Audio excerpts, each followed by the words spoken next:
Welcome to RESGEN's Giving Life Podcast. Stories and conversations about life in Christ, everyday discipleship, and exploring ways that we as men can give life to others. My name's Tom Henderson, the founder of RESGEN, and whether this is your first time listening or you haven't missed an episode yet, I appreciate you joining me. If it is your first time, we drop a new episode every other Thursday, so I'd encourage you to hit that subscribe button so you never miss a new podcast when it's released. All right, today's show is a special one because not only do I have one guest joining me, I have two.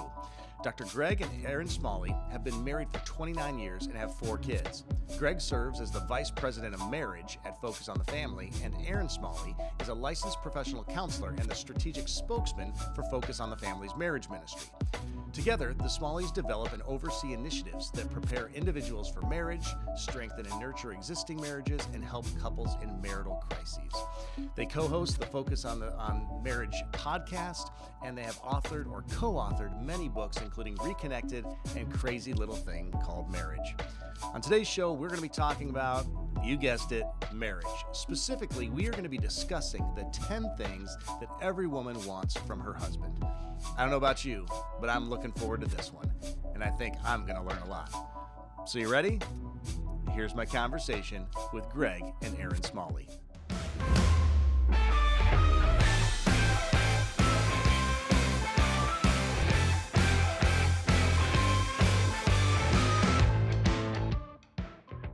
Well, Greg and Erin, it is really a treat to have you here and in Sioux Falls, first of all, and then on the Giving Life podcast. So thanks for being here. We love it. Thanks for having us. Yeah, thanks for having us. Yeah, and so just to let our listeners know, so you're in town because we are doing an event currently. Now, obviously, this episode is going to air a little bit later, but you are in town for doing date night comedy with myself and Johnny W. We're having a great time, and so which allows us the opportunity to not do this via Zoom, but actually face to face. So this I think will be a lot of fun. And before we really get into the content, okay, and we really kind of have one goal that we're going to talk about here today. But before we get into that, in the intro, I talked about your titles.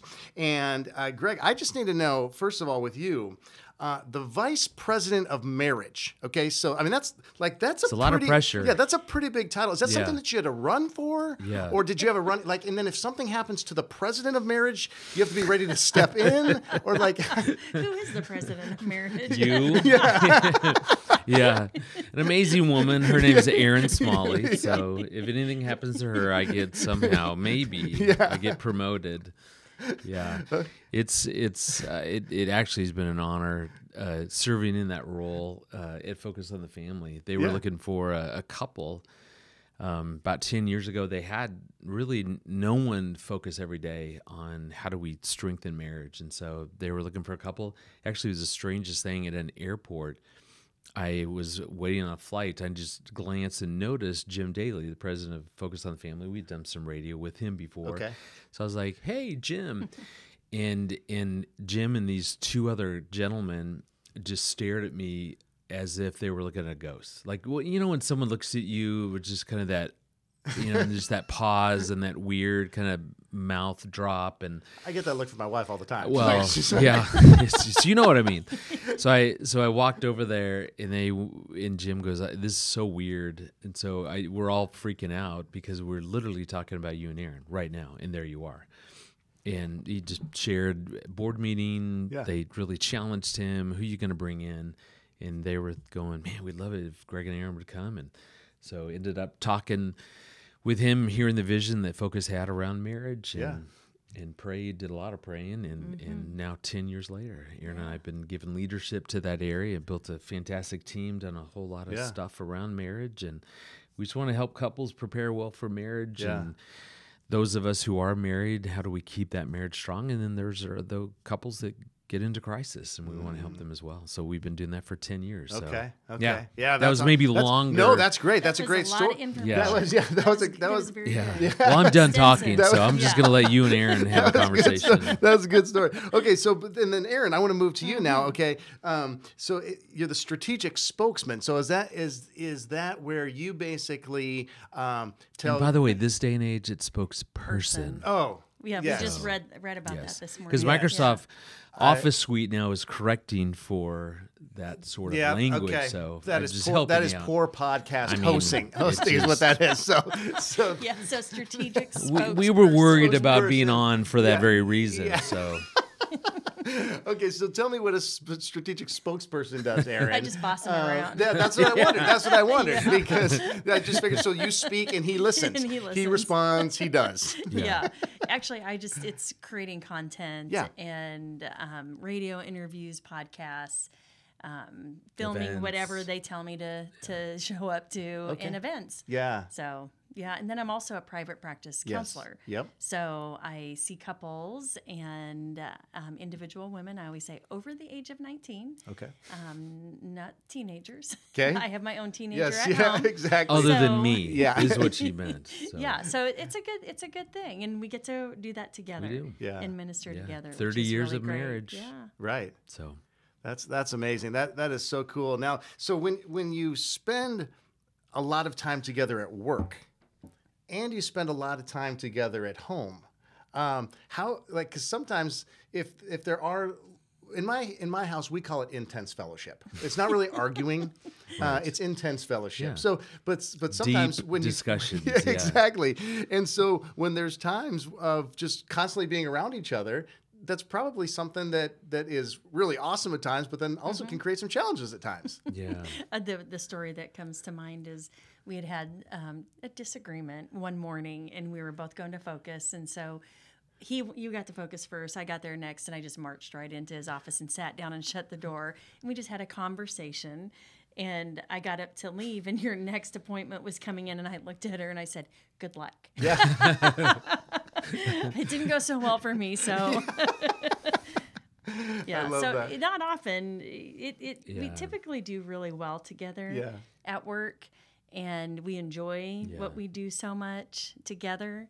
And our that- roles are different to where we aren't around each other 24/7. Sure. And so with Erin's private practice, just with our different responsibilities at Focus, so that helps. And It does. and I think That's offensive. I'd be the first person to say I don't think God designed marriage to be 24/7 together. So I don't think that's healthy either. So I love my wife. We enjoy each other, and I think our personalities mesh really well. You know how there's some couples that have very extreme personalities, and that's not really us. We're different, Yeah. definitely.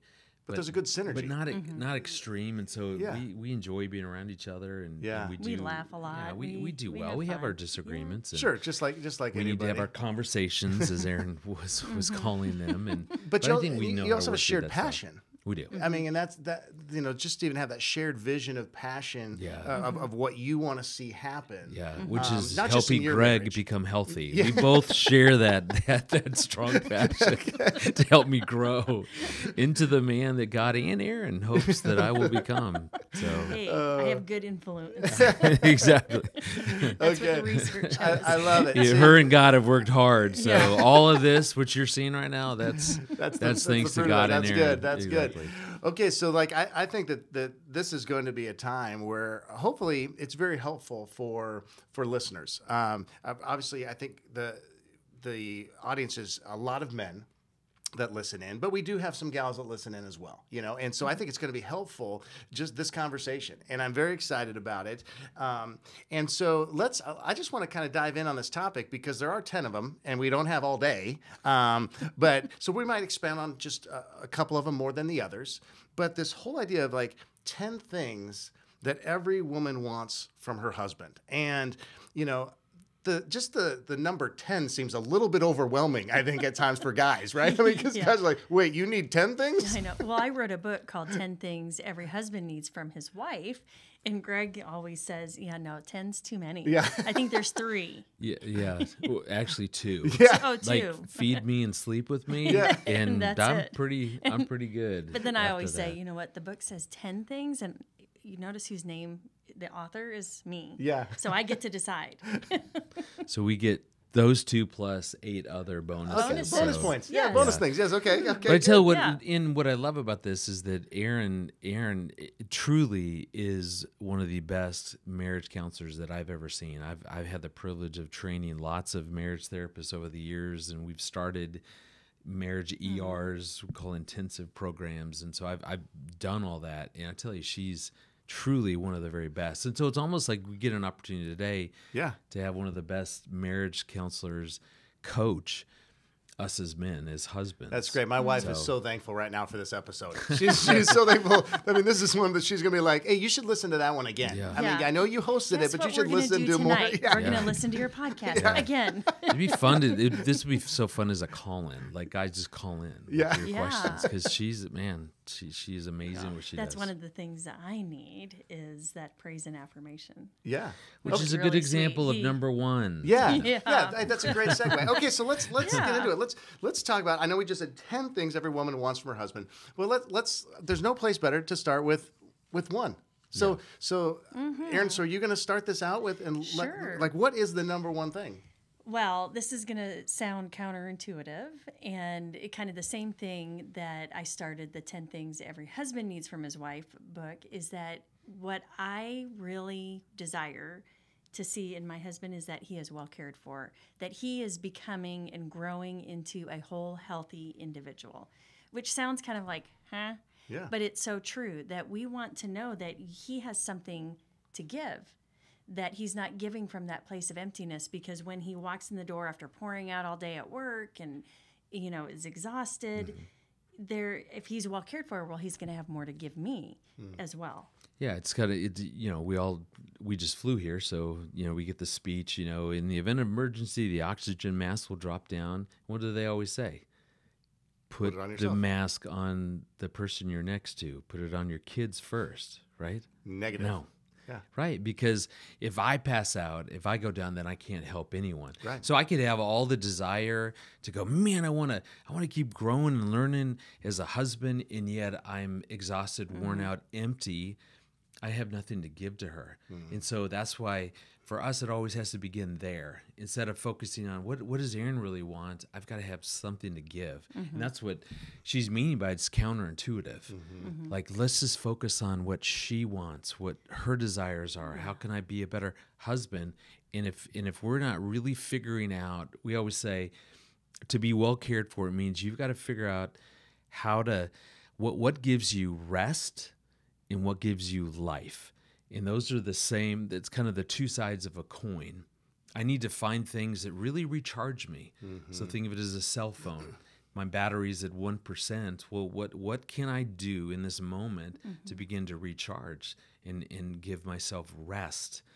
And then if all I do is focus on rest, man, that doesn't bring my heart alive. And so at the same time, we have to figure out what creates passion in us. What do we get really motivated and excited to do? And it just sets our heart on fire. That's more life giving. Well, I don't think as guys, right, we ever think about what am I doing that causes me to recharge? What am I doing that really brings my soul alive? That's so good, because the tagline for the podcast is men whose life in Christ gives life to others. And so this speaks exactly to that. Like, it's hard for us to pour out life into others if we don't have life ourselves. Right. So, and you think about the impact when you're empty and exhausted, worn out, that impact on your heart. And an open heart is one that's going to pour out the fruits of the Spirit, gentleness and kindness and patience, all those good things.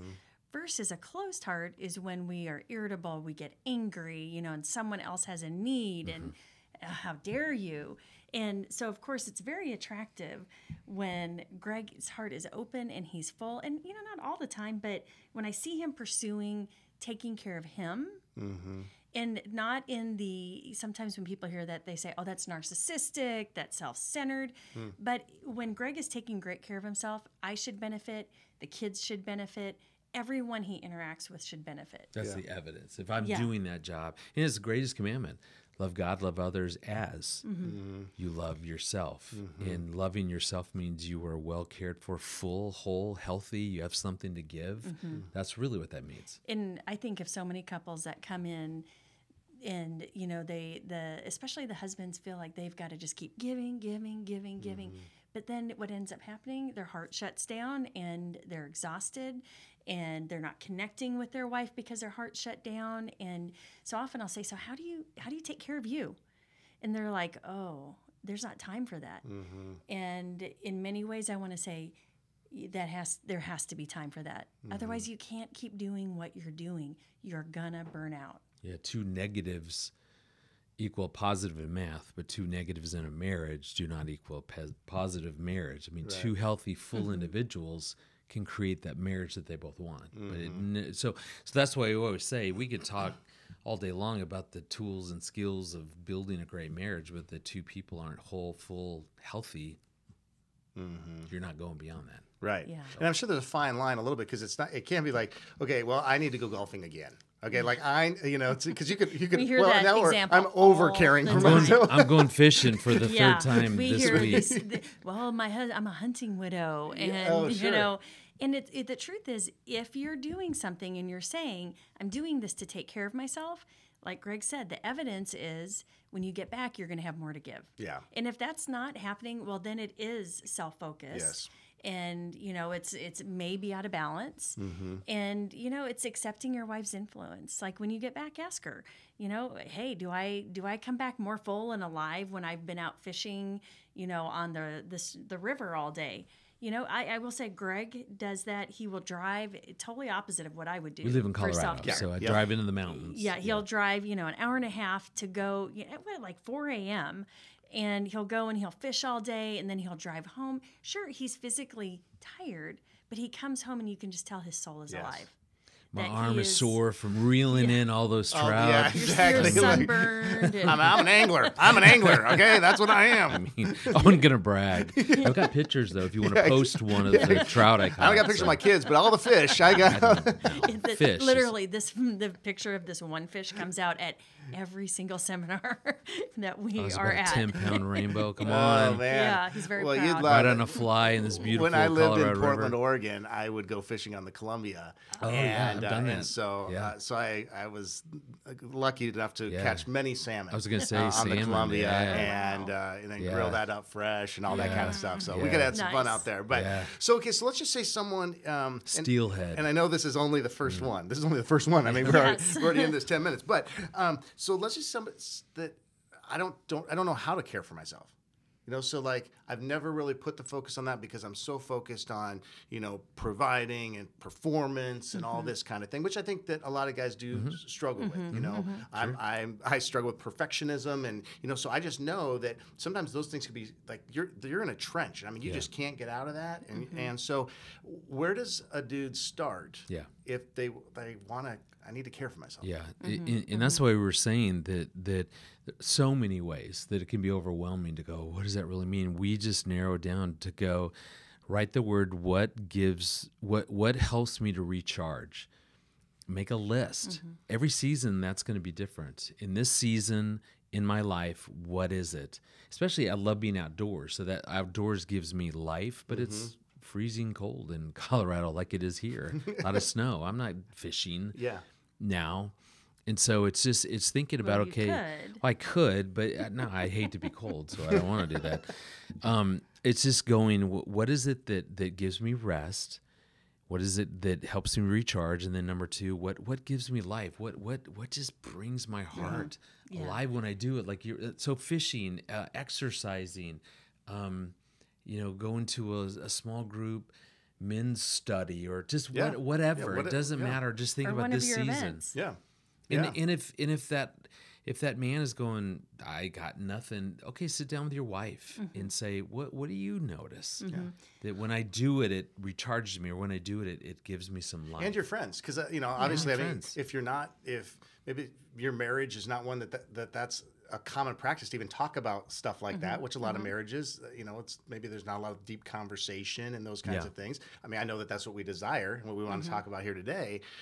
Or if someone's not married, who are those people close to you that could speak into you to say, hey, you know what? I see something different or come alive in you when I see you in this, in this light. And do those things and just be willing to, every once in a while, just think about, okay, in this season, has that changed?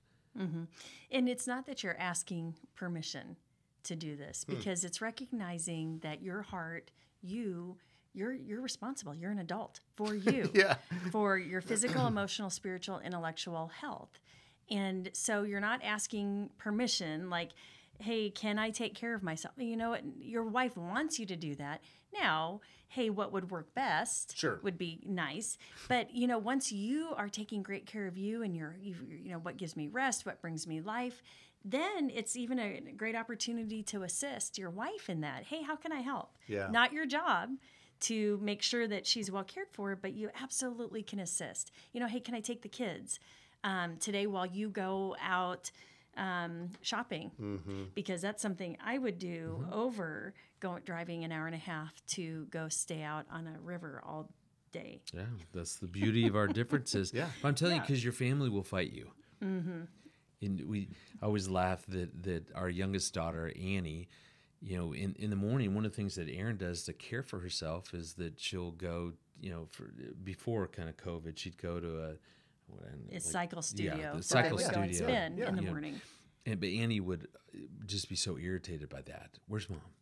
You know, I need my hair done. Where's Mom? Yeah. Well, you know where Mom is. She's at cycle class. Same place I am and she every just morning. gets so irritated. And I finally said, here's the deal, daughter. Sit down. Yeah. And I said, listen, your mom gets up early in the morning to do this so that she's well cared for, so she has more to give you and me. Yeah. You should be thanking her. I said, as a matter of fact, when she comes in all sweaty and nasty, you're going to put your arms around her, you're going to hug her, and you're going to thank her.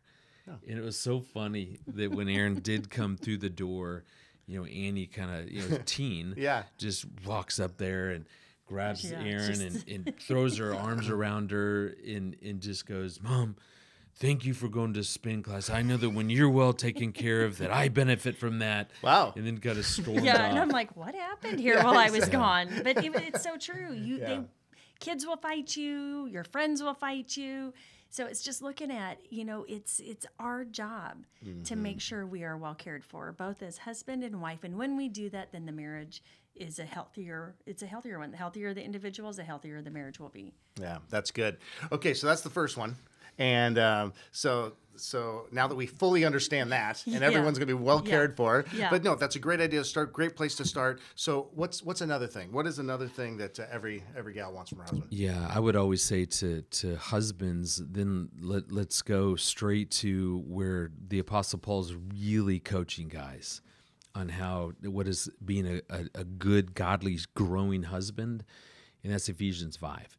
So when you look first at Ephesians 5:33, that's, I think, our main role is being laid out, that we are to love our wife as Christ loved the church, his bride. So how did Christ love the church? Well, he died. He sacrificed. And Erin and I really believe that if asked, what is love? What does that really mean? What does that look like? The answer is sacrifice. You know, God so loved the world that he gave his son. That he gave his son, he sacrificed for his son. You know, no greater love than to lay down one's life for your friend. You know, Jesus, when asked, you know, what does it mean to love? This is love, when you lay down your life as I have done. And so that truly is the answer. Sacrifice is different than serving. I can say, Erin, how can I help you? What do you need from me? Hey, would you stop at the grocery store? Great, I can do that on the way. That's more of a servant, you know, just how can I help? Sacrifice is when you take something of value. So my time, my money, whatever. It means something that I value, and you give that to your wife because of her value. And that's the essence of sacrifice. It's costing you something, but it has to be of something of value. Like if I say, here's this nasty mop that I'm giving you, that's You're not. You're going to bring the mop up? I know, that's not sacrifice. I don't know why that came to my mind. Yeah, that's probably why. I was out of town and I came home and I cleaned out the laundry room, and he was real proud. And he said, I got rid of that old nasty mop. And I was terrible like, looking. Oh no, not the mop. And I go in there, and I had a mop, a Norwex mop, which is an expensive mop. I had to have a party to get one. And I sent out invitations. You didn't take that to Goodwill, did you? And he goes, oh, yeah. And I'm like, oh, my word. And so I text some friends, and they're heading around Colorado Springs to different Goodwills to go. They were sending me pictures holding these mops. Is this your mop? Is this your mop? Because they knew how valuable my mop was.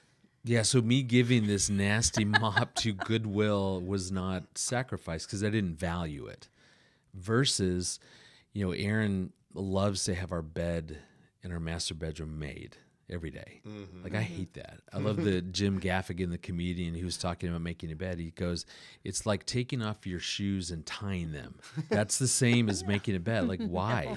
No. I love to get right into my bed the way I left it. I don't, to have to undo all the pillows stand and that. I like the sheets all flat, and you know where you're going when you get in. So we've had this ongoing, and I finally just said, listen, if you want the bed, man, I don't want that, but if you want it, man, go for it. Like, I don't do it. Yeah. Until she had foot surgery and was in kind of one of those boots. And so I came into the master bedroom to see my wife hopping on one foot around the bed to make the bed. I was throwing myself over, like grabbing pillows and I'm like, listen, I'm a psychologist, and this right here, this is a mental illness. Like, I can certify that this is crazy. Look, why? You're hurt. Leave it alone. And I said to her, all right, seriously, is it that important for you? And she went, it really is. And I said, all right, from this day forward, this is my job. I will do this for you. And that's the kind of thing that we can do to sacrifice. That takes me time. I'm giving a valuable resource time for her. And you're doing something that's important to her Right. that is Yes. really of no importance to you. He could care less if the When- bed is made. When Erin travels or is gone, that bed's never going to get made. Yeah, exactly. Why? Yeah. Right. Think about us in college. Remember? Like, you would bring home your sheets once a year, maybe. Like on Christmas. Maybe. That is my number And one when you question to spilled our something son, on it, it's to our son in soiled. college. I'm like, please tell me you have washed your sheets more than once this semester. And he's like, oh yeah, I do it like every 2 weeks. Yeah. I'm like, And I'm behind her hallelujah. going, I "Don't raised worry a man about it. that Don't worry. that values washing Your his wife sheets. will do it someday for you. Oh, Joking. yeah, you better be. Yeah. So that's our God-given role in our marriage to look for those opportunities. So I would encourage guys, go home and ask your wife this: what is the chore around our house? Maybe the household responsibility that you hate the most. For Erin, her answer was the dishes. And I was like, don't let it be the dishes. Don't let it, the dishes. And so I said, okay, it's mine. And I manage that part. I'll load and unload the dishwasher because I know that she doesn't like that. Yeah. So all I'm saying is that the what doesn't matter.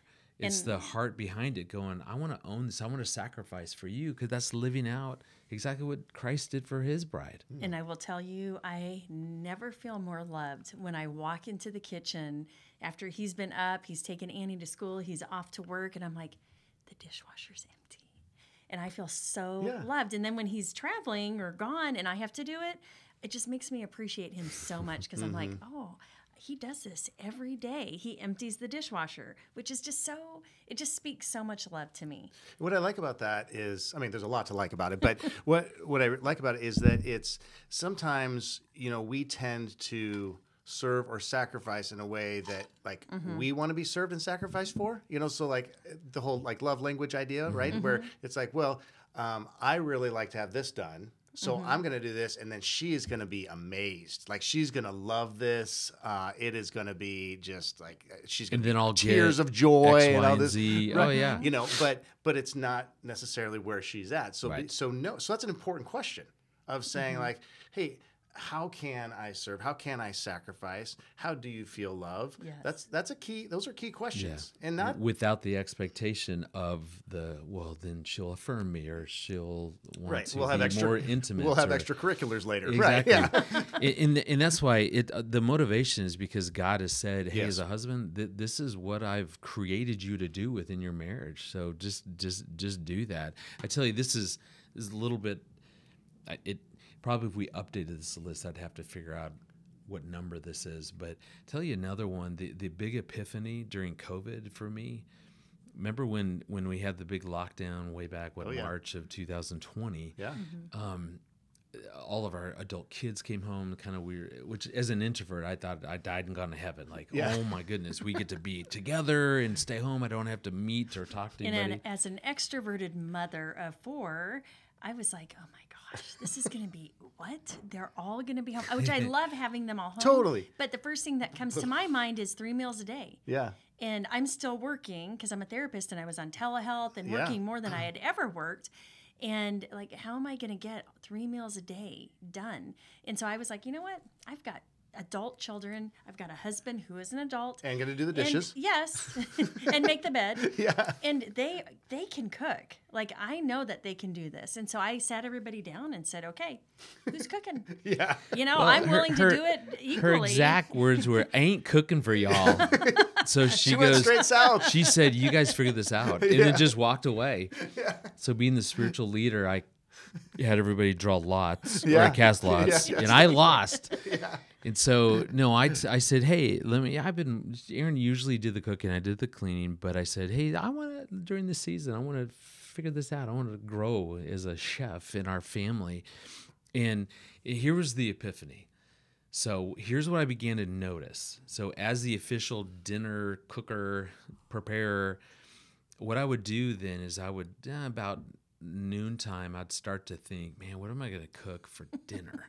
So I'd make my way to the freezer. I'd pull out. I'd be rummaging, going, man, here's some sort of meat. Yeah. There's no label. I don't know what it is, but I'll just cook it. I would Google, Pinterest, like recipes around He this has a stuff. Pinterest account now. I would start to then go, so what time do I need to thaw the meat? I'm not going to do this recipe. Oh, man, I don't have this. And then What- he'd come to me and go, what do you think about this ingredient? Oh, Is yeah. that? I'm like, who are you? I would just I would begin to prep and worry for a while, and all of a sudden, this one day I think I found some pork chops, and so I Pinterest and I found these 2 really good recipes, like honey glazed, and there was like a spicy one. So I'm asking her, hey, which do you like? And she looked at me, literally patted me on the backside, which I was fine with, and just said, "You got this, chef." Yeah. And I got so irritated with her, and I went, no, you get back here. I can't decide. Like, I'm tired of making much all pressure. these decisions. So much Just pressure. pick one. Yes. And she really went, I trust you. Just choose. And I was so put out. And all of a sudden, visibly, there was a light bulb above my head. And I went, wait a minute. I said, Erin, for the last 28 years of our marriage, is this what it's been like for you? Like, every day, do you fret and worry and try to figure out and plan? And she smiled and just went, yeah. In what that meant and what I figured out of that moment is that the rule was if she cooked, then I cleaned. Well, I promise you there was never a moment leading up to me cleaning that I would think, oh man, do I have enough liquid soap? How should I be loading the dishwasher for maximum efficient? Never. Yeah. But throughout the day, she would bear that burden of planning and fretting and worrying about preparing a meal for our family all by herself. And I had no idea that she had been doing that. And she never complained. I mean, it was never that. But it made me realize there's probably other things maybe, in our marriage that Erin feels like she's alone, carrying a burden alone. And it actually drove really good conversation about how does that show up in maybe some other ways. And there were a few others that she said, with maybe medically with our youngest, there's some medical issues. And she's like, yeah, I pretty much have to do that on my own. I was like, oh. She asked me and I said, kind of, I do all the bills, but I guess that's the same thing. Like, I do it all and I worry about that alone. And the point being, that's why I would put, maybe that's a part of the sacrifice is asking your wife, what do you feel like you're bearing the burden of this responsibility for our family by yourself, all alone? Because you can divide up household responsibilities however. This is not the point. Yeah. The point is that whoever does the cooking, the cleaning, the child, whatever, make sure that person, so in this case for a husband, is that for your wife is not doing that alone. Because when it talks about bear each other's burdens, all that means is coming alongside and helping in an area that it's too big to carry all by yourself. Yeah. So it's just like the difference between a backpack and a steamer trunk. Like, we all wear backpacks. we can carry that,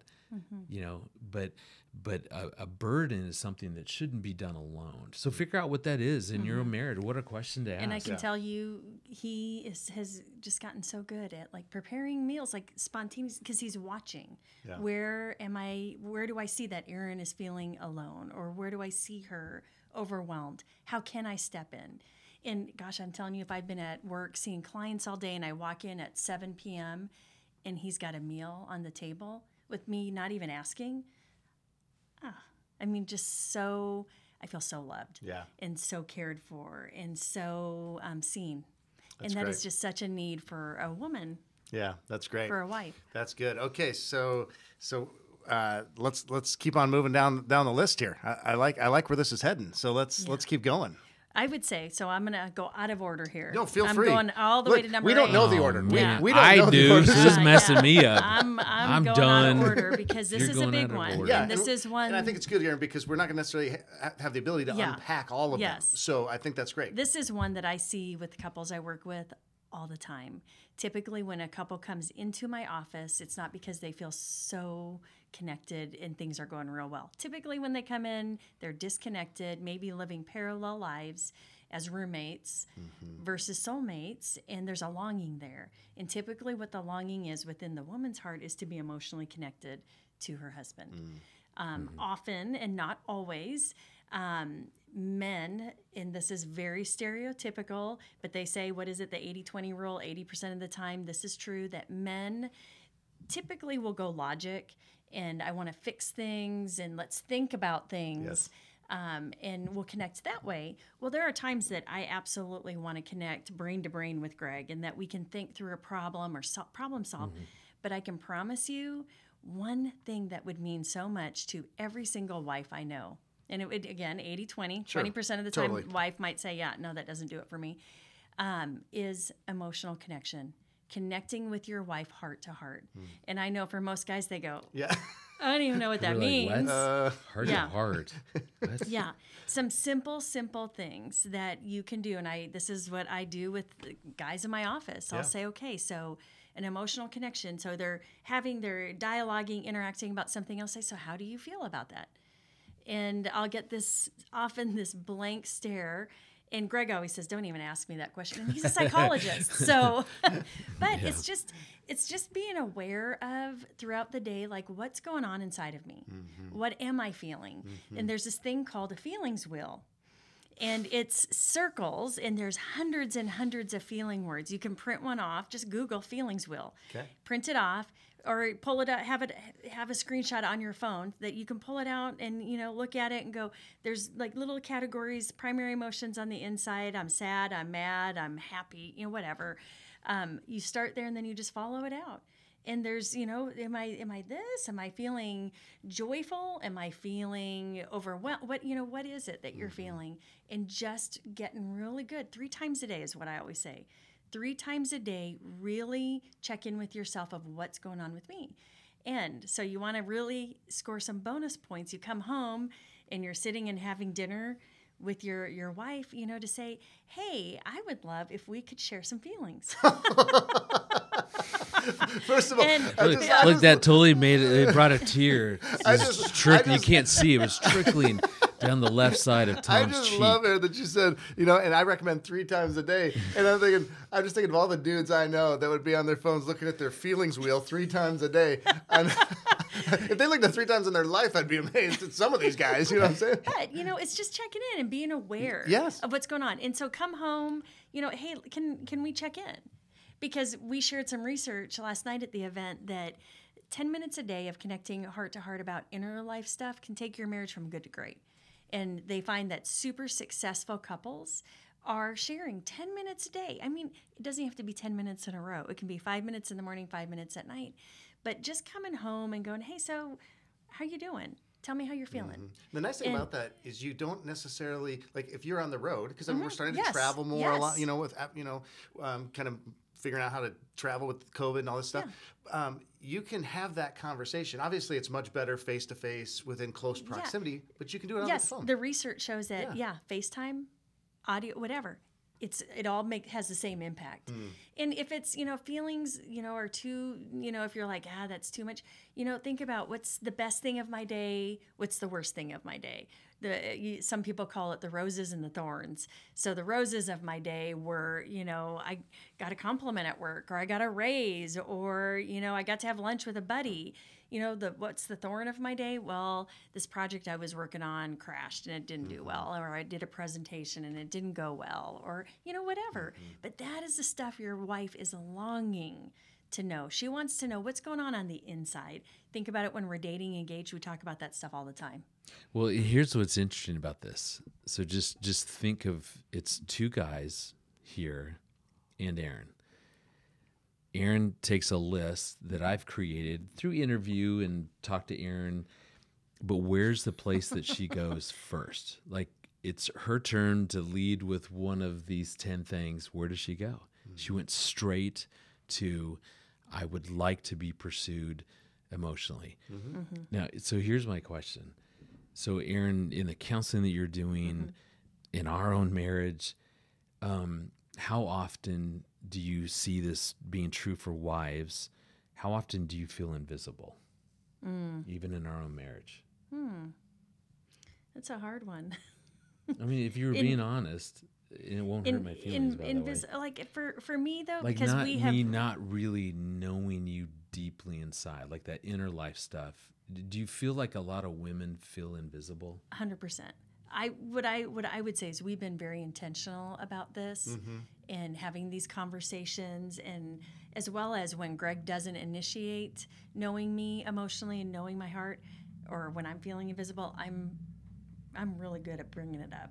You are, but I would, and that's okay. So to be real, is we were talking kind of the beginning of the new year, just going, hey, what's a growth area in our own marriage? I mean, we like to grow as individuals and as a couple, and that was, Erin said that to me, that man, I love it. I mean, she framed it in a real positive way, but if I'm thinking about it, I what I was hearing you say is that there are moments, there are seasons even in the midst of all of our busyness that you probably feel invisible. Yeah. That you don't feel known in a way that you long to feel. Yeah, and if you're sensing that you're feeling disconnected from your wife, or if you're not willing to share, what I encourage guys to do is to kind of evaluate why.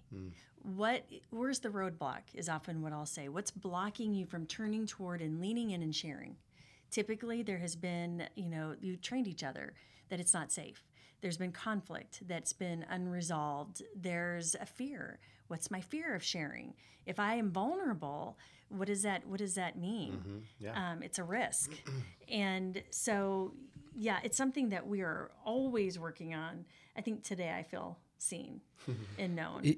And I'm just saying that, again, I think anytime that as guys that we go to a marriage event or, talking about marriage, the fear is that, okay, now I'm just going to find out more of how I'm failing.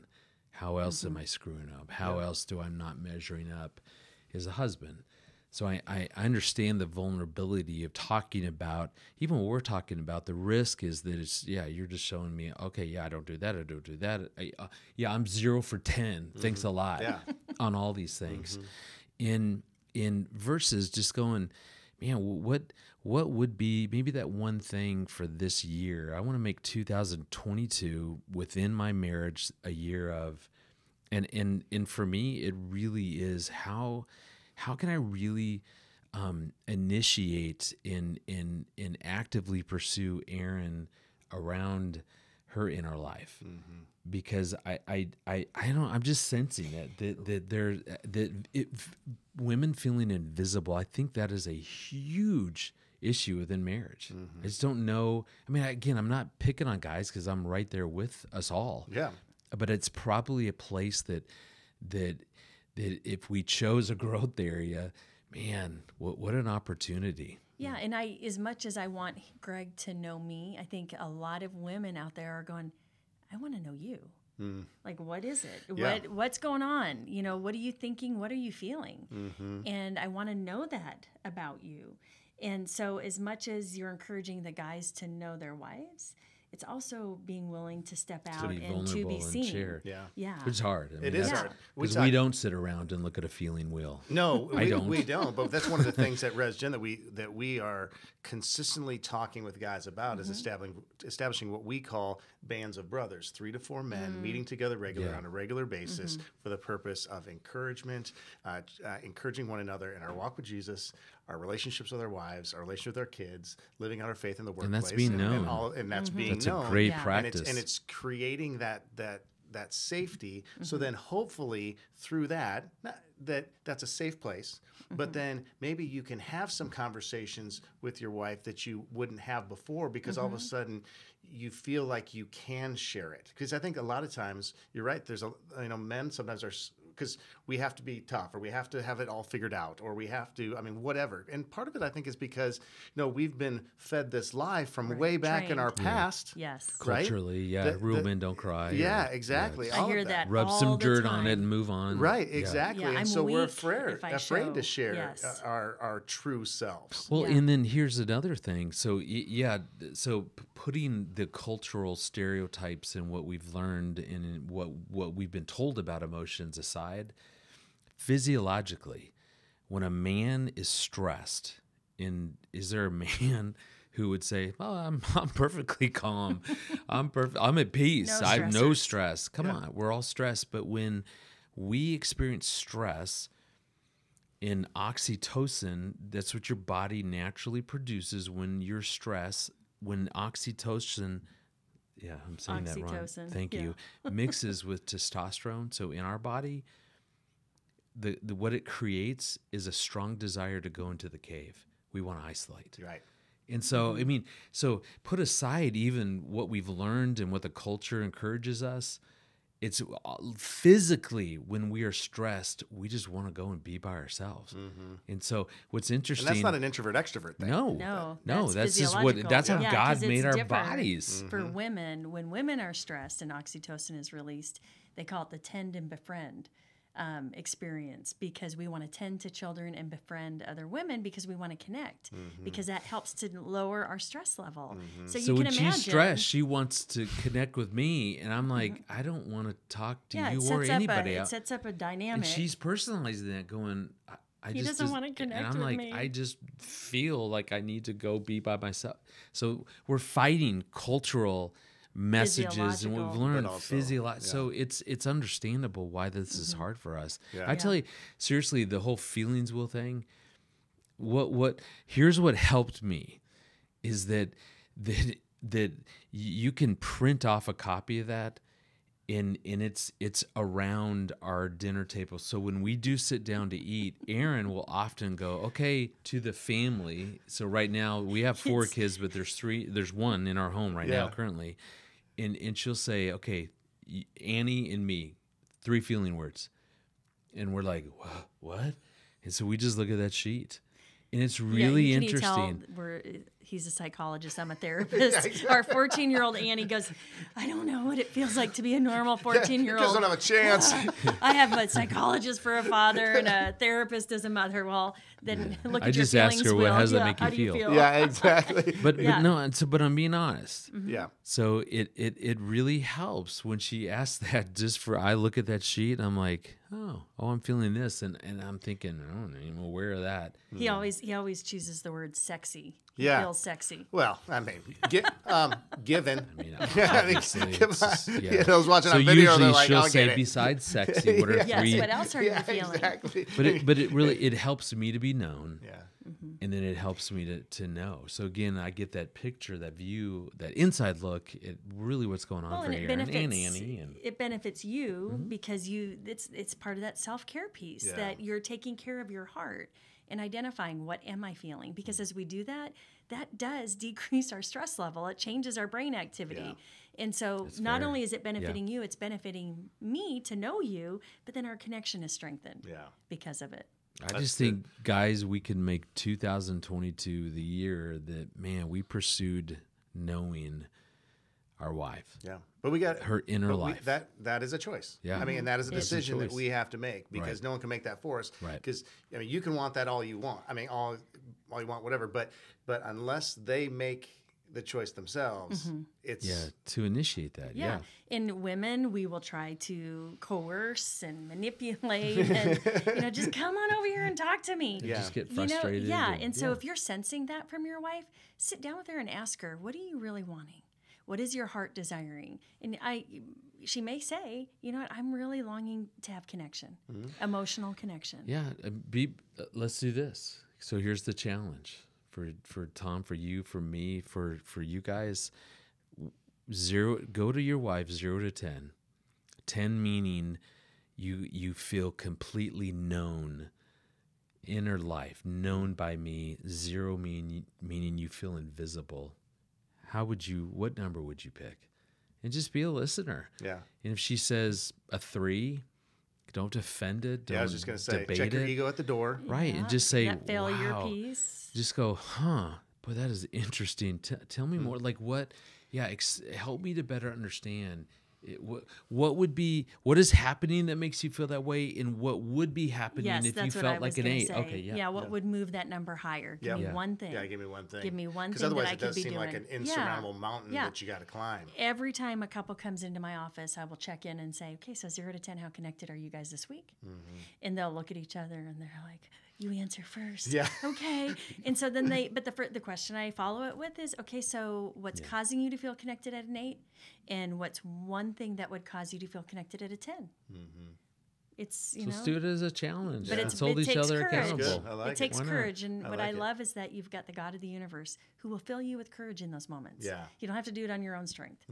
So tonight, when we come back to do the second night, the date night, Right. I will have an answer for you, what she said. So in between now and then, I'm going to ask Erin that same question. Okay. So you can ask me, how did that go? Okay. And I will ask you. All right. I will do that. Okay. Okay. All right. You heard it here so first. Here's the thing. We've only got, this is going to be crazy. We only got 5 minutes. Okay. No way. So I know. we need Fast. we got to pick our next favorite one. And we were probably naive to think we could hit all 10, but this has been, this has been really excellent. Okay, this has just been such good conversation. We'll just and join you it's again. helpful. We'll for do sure. another one. Yeah, and we'll do it. We can do it over Zoom or whatever. Yeah. Praise God for technology, right? Yeah. Especially. Yes. There's so many things that I know we could have even talked about just one of those for an hour. But just let's hit on one more. Yeah. And then what I do want to do is just say, okay, and then here are the other 6, and then we want to talk about. All right, so. You have obviously written a lot of books, resources, that kind of thing. Where could we connect people to find out maybe a little bit more in depth on these things and continue the growing process, both as individuals and as a couple? So let's hit one more in these last 5 minutes. Do it, Erin. So you look at the whatever. What's the other big one we need to know, guys? It's mainly men listening. I think often men believe that we don't want to be known physically. So sexually, intimately. Tell us more. But yet, and that's why I'm like, we need to talk about this. We can't do a podcast on marriage and not talk about sex. Well, especially since he is always sexy on the feelings wheel. It just he's always sexy. Period. Come on. Thank you to my Heavenly Father for creating me so sexy. So it's just looking. I hear equally from women. And wives who are longing to be connected physically, intimately, sexually, as I hear from men. Typically, men are so frustrated and they feel rejected and they desire that. But what they're longing for is a connection. And when they really sit and they start digging into that, they start realizing that it's not just the physical. They like the physical connection, and so do women. And there's that part of being known fully. And physical intimacy and sex is part of that. And so the longing of being connected in that way. And so, again, I asked the question. Here's what's cool. So when we all stood up probably at the altar and recited our traditional wedding vows, which many of us did, it's interesting to ask people what the phrase "to have and to hold." You remember, it starts off, I take you to be my wedded wife, to have and to hold. Well, what does that mean? Right. Like all of us said it, no one knows what it means. The verb "to have" means I'm committing to having you, but all of you, including sexually, including emotionally, physically, emotionally, all of it, but especially to have means, fully, so sexually as well. That's interesting. We've already committed to that. We both said yes. Yeah. Right. But we don't even know what we were saying. Yeah. Yeah. It's like signing the contract that you get on the email. Yeah. It's like, Right. 5 pages. Yes, Yeah. initial here. Yep, I'm sure it's all okay. Yeah. Yeah. And it's good to go back to those vows. We just actually wrote a session on that. Yeah. As far as what do these vows mean that we took 30 years ago? Yeah. How many times are we reviewing what we committed to? But a good question to ask is, if we're not connecting sexually, what's getting in the way? And so many couples don't talk about sex because A, they weren't trained to talk about sex. Right. But B, it's uncomfortable, and if it hasn't gone well, then it's vulnerable, it's risky. But just to sit down with your wife and say, hey, I'm noticing we're not having sex as much as I really want to. Are we having sex? Are you happy with the amount of sex we're having? And she might say, yeah, I'm totally good with it. And you might say, well, no, I desire more connection in that way. Just sit down and be brave. Have that conversation, initiate that conversation. Let her know, hey, I have this topic I want to talk about. It's a little sensitive, but I would love No to kids know, around. like, where are we at? Yeah, I think that's such good insight and good advice, because I think that at least what's portrayed out in the culture is that men want it all the time and women don't need it ever. Right. Or up once a month or whatever. And do you know the statistics are showing that 25% of women actually have higher sex drives than their husband? And like when I heard that, I was like, wow, that's a quarter of our country basically saying, no, I have a higher sex drive.